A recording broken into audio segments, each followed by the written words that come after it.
Historically, thousands of salmon made the run up 39 miles of the Alsea River to this point to spawn. And this system, like many other in the Coast Range, have been severely altered and habitat degraded by past land management actions. We think our current populations of coho and chinook are likely less than 10% of our historic condition. Some years with bad ocean conditions, that's most likely less than 5%.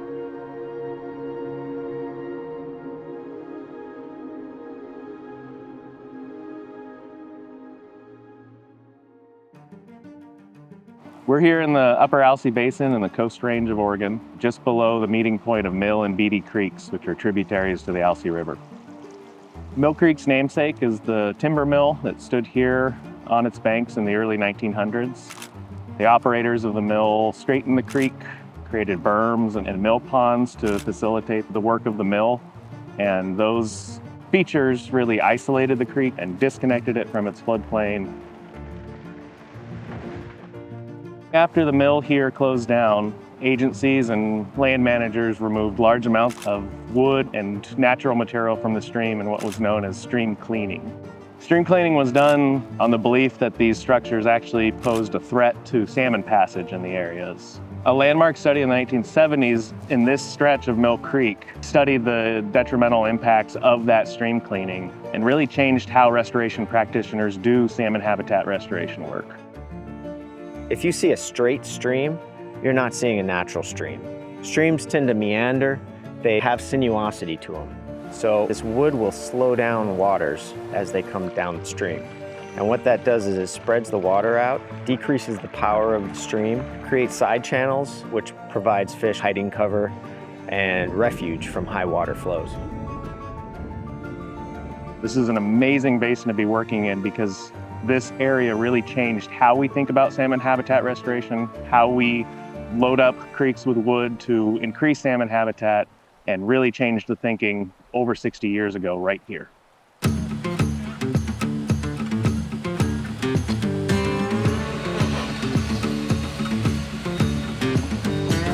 Since 2018, MidCoast has been working with our partners to reconnect the stream to its floodplain, place log structures, and replace fish passage barriers in the system. To actually place these logs in streams, we work with contractors like Trask Design and Construction who bring out heavy equipment to safely install these log structures with the least impact to salmonids in the stream. This year, in collaboration with the Bureau of Land Management and ODFW, we replaced the third fish passage barrier in this system since 2018. The barrier on Upper Beaty Creek was perched, so it had a small waterfall falling out of it. That stops migration upstream by juvenile salmon, lamprey, and at times adult salmon.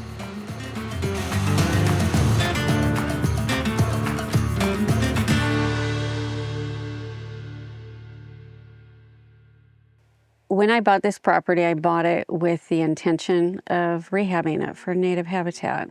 And I'd been thinking about that since the 1990s and been planting trees out here and trying to get rid of invasive species ever since.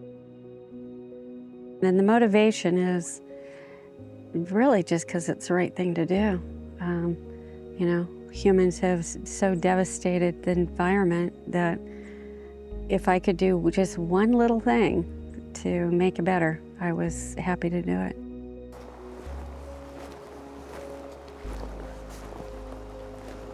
When Tony approached me, we were talking about my attempts at creek restoration, my concerns about stuff they were doing with the road, and he came and asked, would I be interested in the creek restoration large wood project?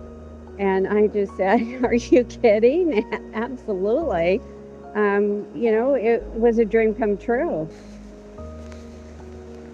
I feel privileged that I've been able to be involved in this. I never would have been able to do this. You know, I've gained so much, and people will, I know, complain that I've lost a little bit of land here and there, but what this property is gaining, and therefore what I'm gaining, is so much more than a little bit of land.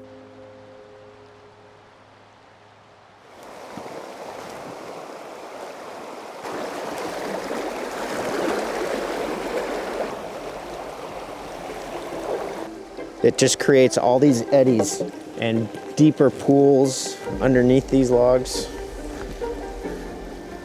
that provide just such a great variety of habitat.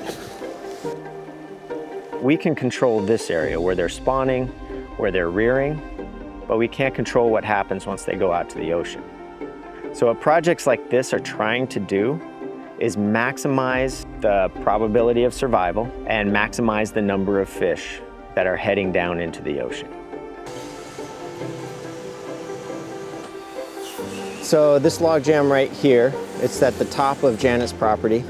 The idea is as that water comes around, it's got a fairly good head of steam from our last structure upstream. And so the reason we chose this is because we can hit it, slow down the flow of water, get it to separate, and then the more wood we put in, the more it divides, and pretty soon you have a multi-braided channel through here.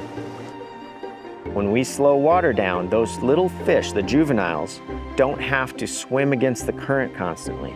And if they have those calories, if they can divert that to growth instead of swimming, they tend to grow a lot faster. And size is correlated with survival down in the ocean. So the bigger we can get them, the more likely they are to survive, the more that will come back the next year.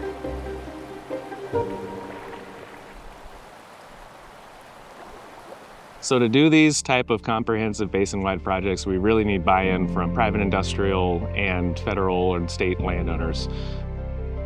The work we're doing here on this landowner, Janet's property, is really the bottom of this whole system. We really need to string together a long line of landowners of different types of ownership to do this type of work to make that connection all the way through our basins.